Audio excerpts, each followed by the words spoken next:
स्वागत आहे तुमचं माझ्या यूट्यूब चॅनलवर। तर मला आज मैत्रीण इथे घ्यायला येणार होती बर्डीला, म्हणून मी तिचा वेट करत होते आणि मी पोहोचली मूनलाईटला। आणि इथे मी तो मुलगा फ्लावर विकत होता, म्हणून मी त्याचं ऑब्झर्व करत होती की त्याला त्याचे फ्लावर आहे त्याची किंमतही माहिती नव्हती आणि तो सगळ्यांना फ्लावर घ्या म्हणत होता।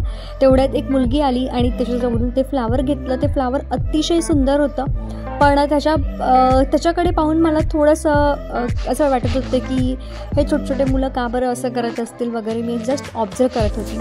तेवढ्यात माझ्याजवळ एक मुलगी आली धावत आणि तिने माझ्याजवळ तिची बॅग ठेवली आणि तिकडे तिचं इयरफोन हरवलेलं होतं ते शोधायला गेली। आणि मला तर विश्वासच बसत नव्हता की कशी ती माझ्या विश्वासावर बॅग टाकून गेली, जेव्हा की तिचं इयरफोन हरवलं आणि सपोज मी जर विश्वासू नसती, तिचं जर बॅग आणि हे हरवलं असतं तर किती मोठी आफत आली असती। आणि मग ते तिकडून आल्यानंतर तिने सांगितलं पूर्ण की माझं महागडं इयरफोन होतं जे हरवलेलं होतं। मी खूप घाबरली, म्हणून मग मी इथेच टाकून गेली। आणि मग फायनली मी लॅपटॉप सुधरवायला गेली। तिथे मला काही झालं नाही माझं काम, म्हणून मग वेळ होता डॉक्टरच्या अपॉइंटमेंटसाठी, म्हणून आम्ही झुडिओला गेलो। झुडिओला आम्ही 1-2 टॉपची खरेदी केल्यानंतर मग वरती होतं स्मार्ट बाजार आणि अल्ट्रा होतं बाजूला। मग अल्ट्रामध्ये पण खूप सुंदर कलेक्शन होतं जे बऱ्यापैकी थोडं महाग होतं, ब्रँडेड होतं। आणि मग देन आफ्टर मी वर गेलो त्याचमध्ये स्मार्ट बाजारला।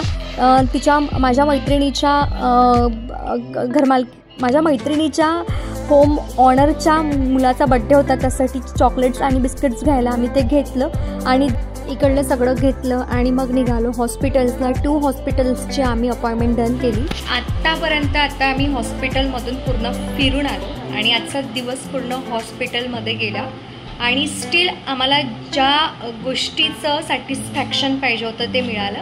अँड आता मला फार भूक लागलेली आहे, तर आम्ही जाता काहीतरी खाऊ आणि देन आफ्टर ती मला घरी सोडून देईल।